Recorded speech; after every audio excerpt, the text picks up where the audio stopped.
It is my pleasure to introduce our guest speaker this morning, Kim Nedrow. He did that last week. Kim Nedrow. Kim joined us last week as a guest at South Beach South Community College, and she's actually been here one or two other times.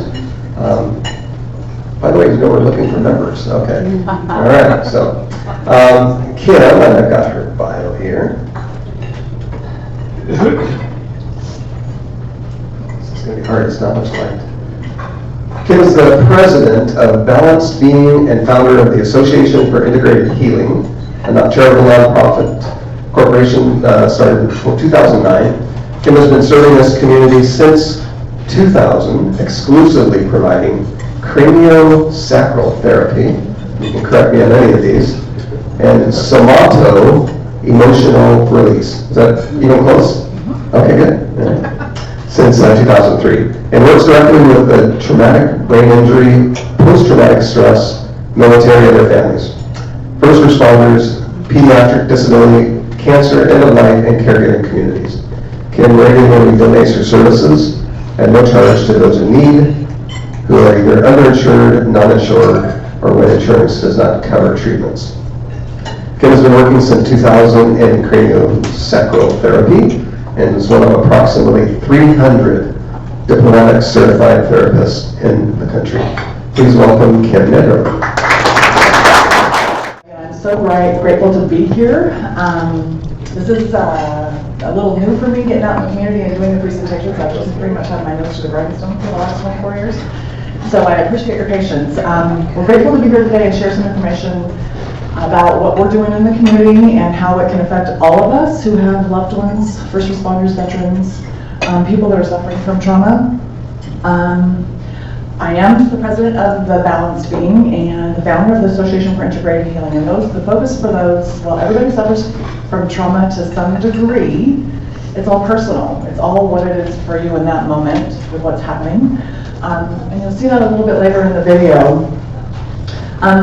This work is really near and dear to my heart in that I am a family member of a veteran, and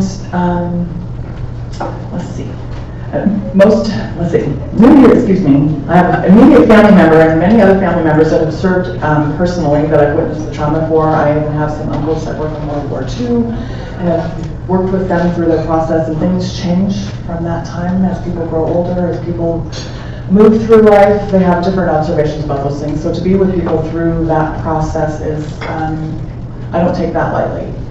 So,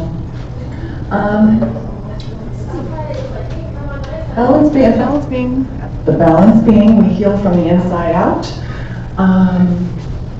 We offer a holistic approach to healing and suicide prevention with no medications.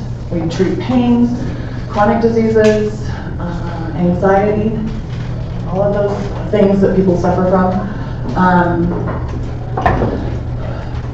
We help empower them on a new path to journey towards healing their mind, body, and spirit. We serve community members in specialized treatment for past and military service members, first responders, and their families, and their service animals. So some of the things that we do at the Balanced Being, I speak mostly about craniosacral work because it is a little bit out of the box. It's not something that's in mainstream medicine. So you'll hear a little bit about that. You'll hear probably a little bit more about that today than you will the rest of the stuff. But we're doing massage therapy, we're doing acupuncture, we will be doing acupuncture in September.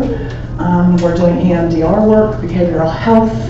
We have a TBI protocol with hormone therapy, because if somebody's had a TBI, chances are it's affecting their endocrine system and their brain, affecting the hormones.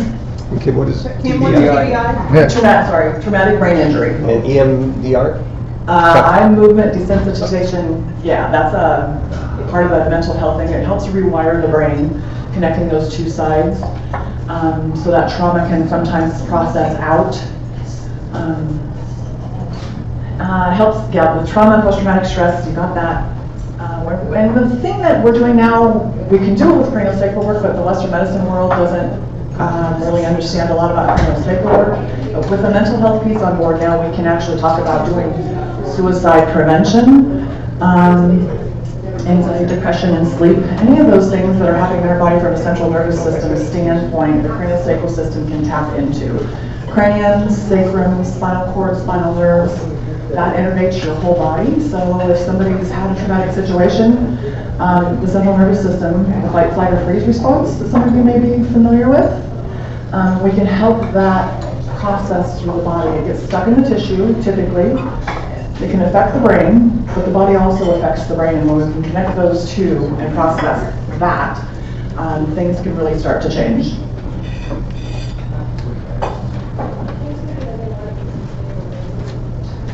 So why CST? CST is non-invasive. It's a gentle modality. We typically come in with 5 grams of pressure, which is like the weight of a nickel. And when a body can realize that we're not going to push and pull it, it can start to soften up. Even with massage, and I get my massages myself, but even with massage, sometimes you get something that gets in there and there's this little bit of, not quite sure if it's going to hurt or it's starting to hurt. That doesn't happen with cranial sacral work.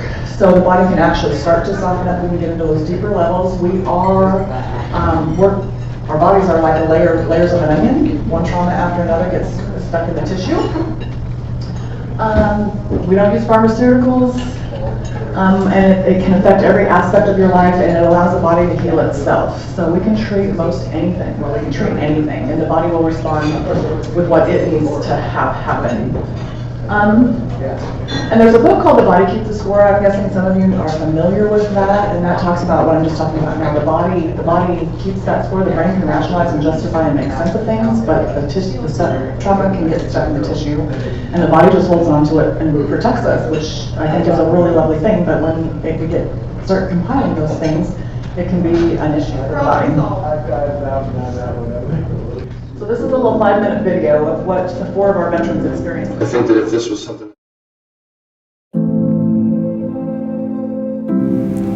if this was something that was around 15 years ago, there would have been a lot less of my friends that killed themselves or living somewhere else. I mean, that's for real. That's for real.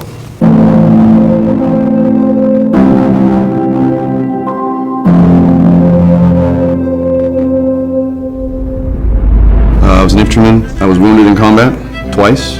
I have been diagnosed with moderate to severe PTSD. I am also bipolar 2. I served in the Marine Corps.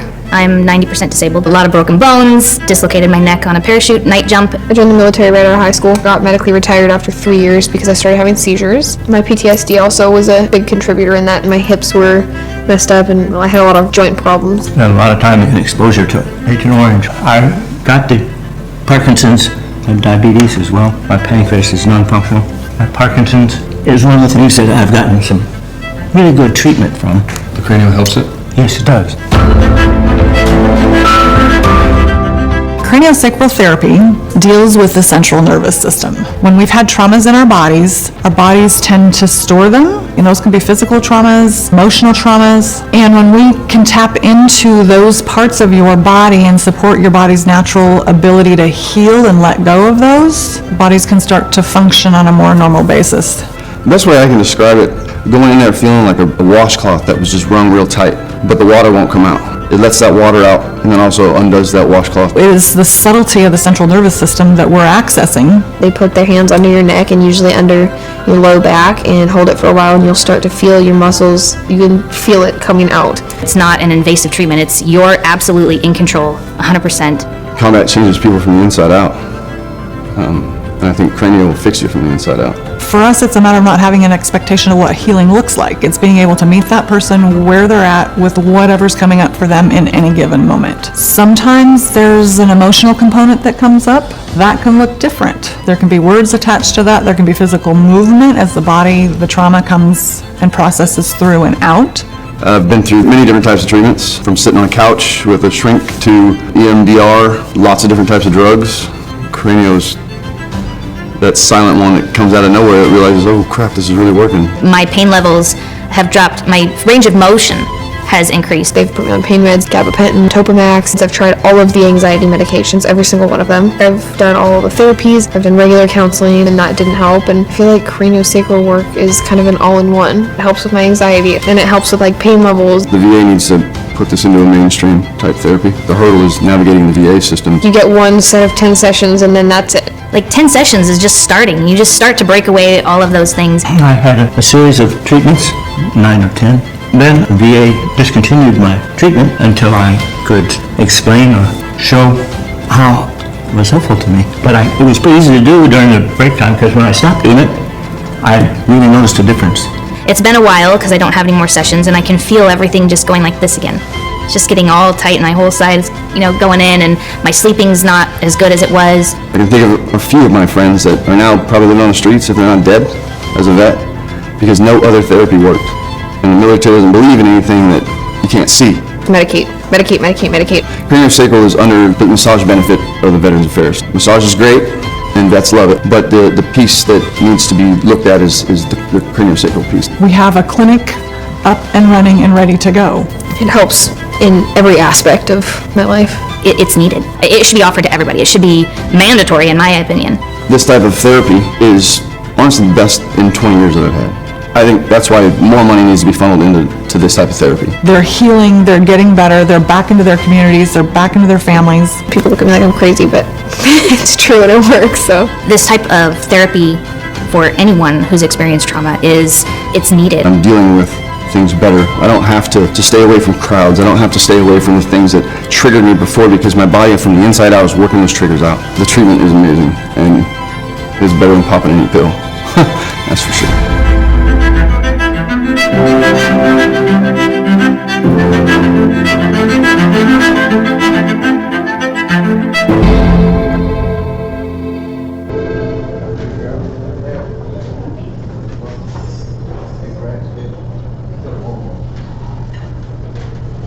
That's the kind of work I get to do. That isn't something I chose, it actually chose me. And every single one of those sessions are sacred.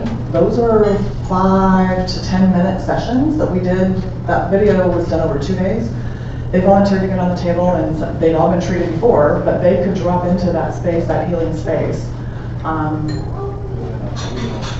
you saw Daryl a little bit go into a whole body thing. Part of that movement that he had was from a particular battle he was in. And bodies sometimes, like you slip your finger this way, you pull it out the same way, you don't pull it out the other way. And so bodies sometimes get back in those positions, from a physics standpoint, in order for that energy to come back out. So he was dealing with some things. That's not the first time he dealt with that on the table, but he got a different piece of that every single time. Is that a gentleman with the Parkinson's? No, Daryl was the one that had his fist cuffed and was kind of, The gentleman with the Parkinson's, this is a funny little story. I told the video guy, when you need to get him from when he gets out of his chair to the table. And he's like, okay. I said, because it changes from the chair to the table, and he just kind of didn't really take too much about that. And then he said, well, you just came back and said, you let me know when he starts to move, so I did. And the guy taking the video was in tears when he was videotaping that, because he gets on the table and within 3 to 5 minutes he stops moving. So even if it's only for that 45 minutes to an hour-ish, his body is softening, he's getting more oxygen to his tissue, his gut starts to move. Oftentimes we hear visceral movements because everything starts to relax. So even if it's just that, it's a change in their physiology. So it's pretty big stuff. I love the service dog. Yeah, we have them all the time, and they are free we treat the service animal, they're free to get on the table and treat with the person. They hold space for the person as well as we hold space. So, yeah, it's pretty cool.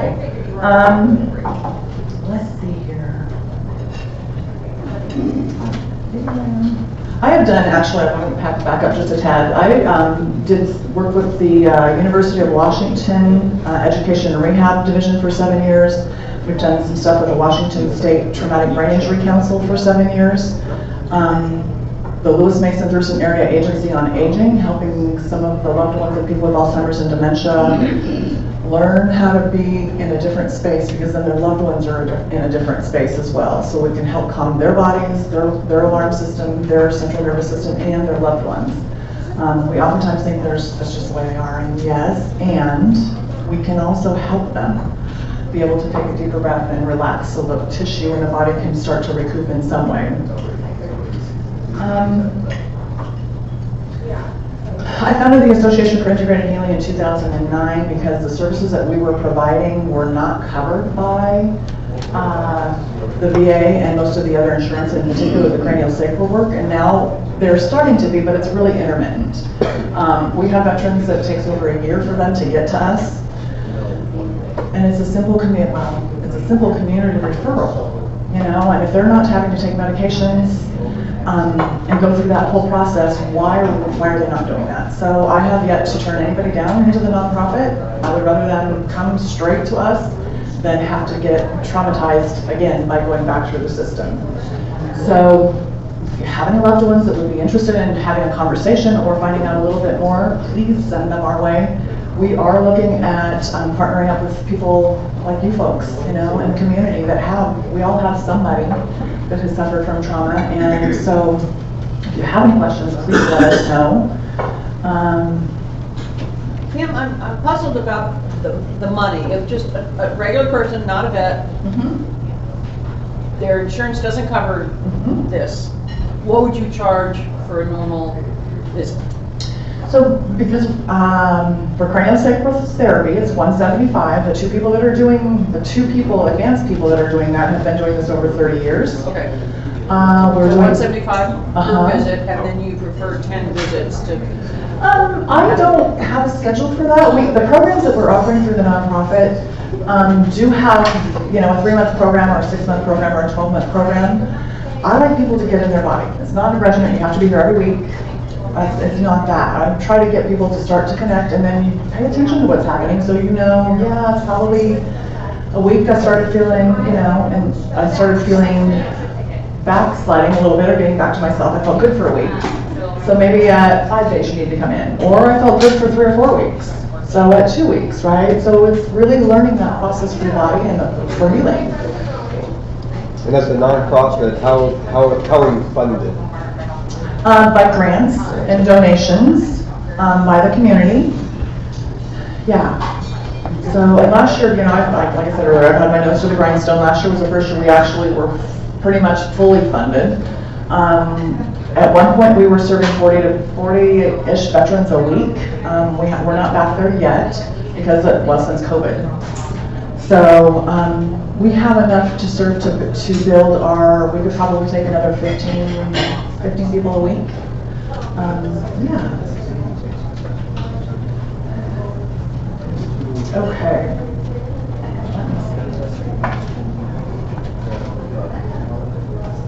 Yeah, this is the nonprofit piece, the Association for Integrated Healing. Specializes in helping service members start deep and life-changing benefits with prioritizing continuity of care. That's a big one. The therapists that we have in the office now, we have 10 therapists. 5 of them are veterans. 1 of them is a doc. The other 5 therapists are, one of them is a doc as well. And she's doing some mental health and some Ayurvedic medicines and different things as well. And the other 4 are direct family ties to military folks or first responders. That's something that happened organically. We did not go out and look for that, but what we're doing, the veterans and the first responders are liking. So even the therapists, people that have gotten out that are coming around now, are liking what we're doing and it's working. So they are wanting to participate with us.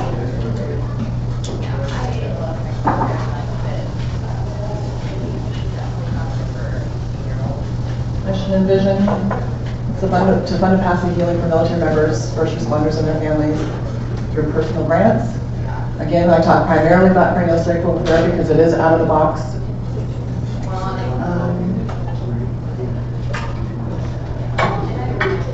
Any questions so far? Any questions? Are you associated with other facilities, AIH and nationwide? We're not nationwide.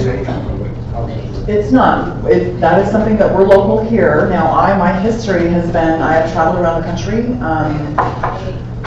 internationally even. We've done some dolphin therapy work. We have actually been in Hawaii to treat in the water because with the water there's no gravitational restrictions. The bodies are completely, you know, free to move. It is not national, but we can treat in other states, and we have done that before.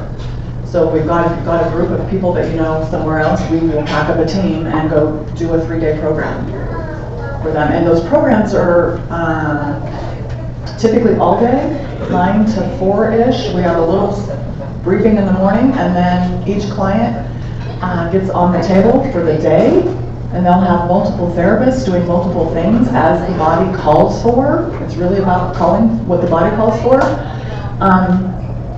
And then at the end of the day, everybody's free to go, and the next morning we can have a debrief and we can check in with each individual. How was your afternoon? How was your evening? What came up for you? You know?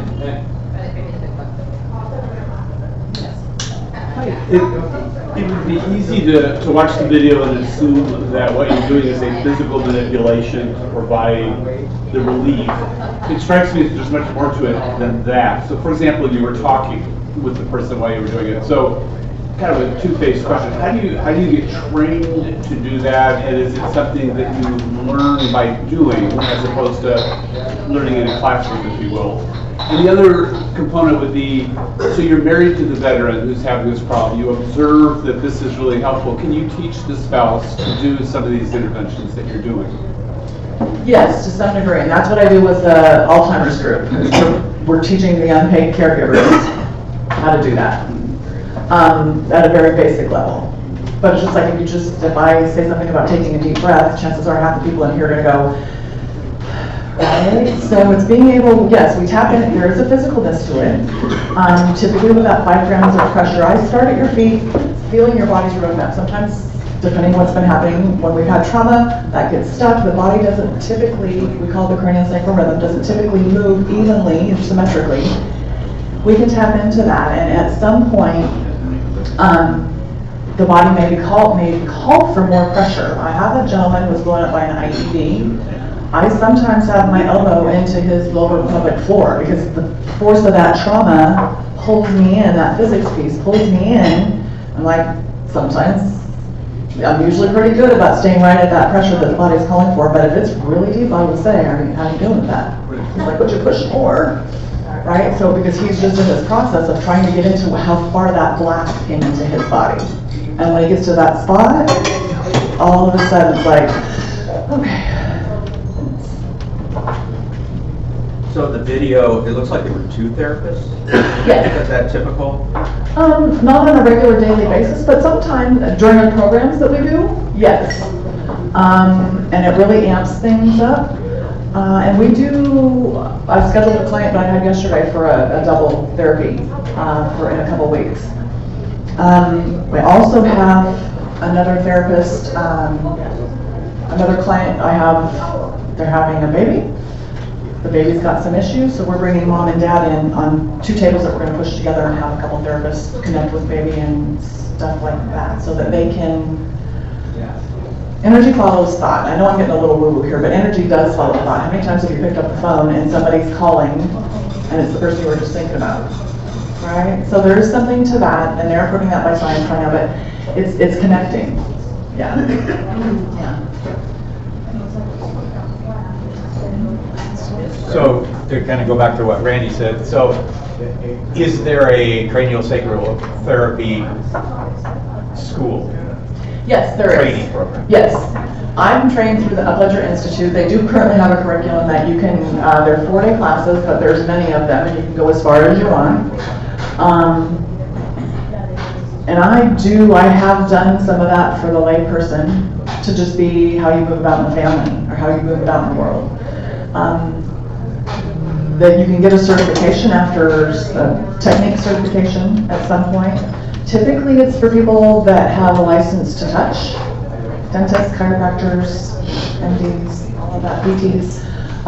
But we can do it from a layman's terms. Yeah. Kind of following on what Randy said, I'm just wondering about the, I don't want to say counseling part, but there seems to be, you're not, I'm thinking you're not just reacting to the physical. Do you, as part of the program, you're trying to understand why the person is there, what trauma they've experienced? I mean, is there any verbalization of that? And then if that's connected, then the physical? Great question. So we don't do mental health. But when I find that spot on your body shows me that spot where the trauma's held. And it just could be something as big as, you have a hematoma, a big bruise on your arm. If you feel that, you can feel the heat, you can feel the blood behind it. So your body has different ways for me to tune into that. I may ask the question I may ask and often do is, what are you noticing? So I'm not asking them to tell me the story, but what are you noticing? Right? I don't ask them what they're thinking, I don't ask them what they're feeling. That's implying that they're thinking or feeling something. So for us as a craniosacral therapist, we practice on the side of neutral.